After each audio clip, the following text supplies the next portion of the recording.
James Rogers. Basically, my training started off eating at home. I mean, before anything else, you have to appreciate food for what it is, and my mom being such a good cook was the first part of training. Then moving on to culinary school, working in restaurants. It's really, the training is all about experience and work and being active with food and the different ingredients. Very important. And how would you describe the cuisine here at Talara? The cuisine is Nuevo Latino Bistro. So Nuevo Latino is a modern version of Latino food. It basically takes ingredients that are local and familiar to Latino countries. When I say Latino, I mean all throughout Central America and South America. Some Spanish, a little Portuguese, influence as well. And it takes all those ingredients and kind of makes them, I want to say, palatable for what we eat generally around America. So it's kind of a twist. I would say a fusion version of Latino. Do you find that the American palate sometimes needs something that's a little easier than... You say easier? I want to say easier because a lot of times people accuse Americans of wanting to kind of dummy down the cuisine.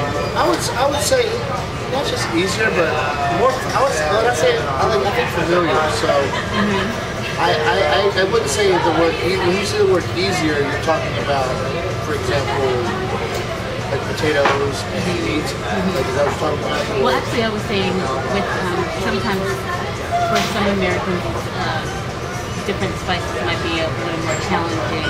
Like I said, it becomes more difficult when you try to get involved with something you're not familiar with. So when you say easier, I understand what you're saying. I would say no. I would say now it's become more adventurous. I would say food around the country has become more and more creative and using more and more ingredients that aren't familiar to us. I mean, as you can see, a lot of our produce and a lot of things that come into this country aren't familiar. I think we've more than learned from other cultures. So I would say that instead of being easier, it's now becoming harder, more difficult, and more challenging, especially for the home cook as well. So. Why was it important to have a ceviche bar here? It's something different. We usually go to a restaurant and we find sushi bars. Sushi bars are fantastic. I love them. I love them. I'm sure you love them. We all love them. Fantastic fresh seafood, the rice, the different rolls, and different fresh ingredients. The chef's standing there making it for you. It's very intimate. Here we have a restaurant where we serve ceviche, so we're like, why not take and make it a mix and match option and make the different preparations, compare it with your different seafoods. We offer many different raw and cooked items, so I think it was very important just to have something unique from other restaurants, and that's what we were trying to do, and that's certainly what that does for our restaurant.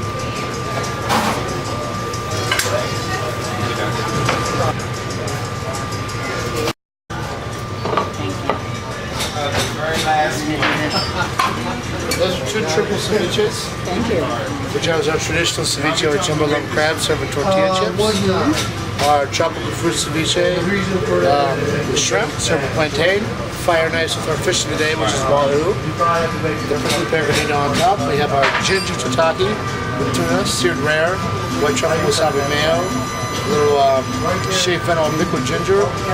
Over here we have our Asian tartare, once again with truffle wasabi, tobiko, fried lotus, and a little sushi rice on bottom.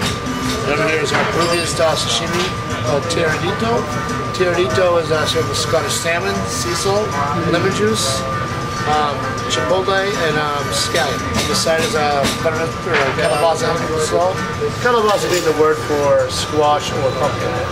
And jicama is a large amount. But knowing the history of where something originated, like ceviche, has been widely researched and stated that it came from Peru, like 5,000 years ago. We weren't here. Right. That's good research. A lot of different countries make it, so it's hard to find the origin. But the origin is Peru. That's where they are saying that it came from. And knowing that really will let you know that if someone sits down from Peru to eat in a restaurant, they pretty much have a good idea how ceviche should be. Now, is our ceviche exactly Peruvian? No. The idea of ceviche is Peruvian. So, whether I'm making a different recipe or not, it started there, and that's where it goes. Transient cheesecake with strawberry and strawberry sauce.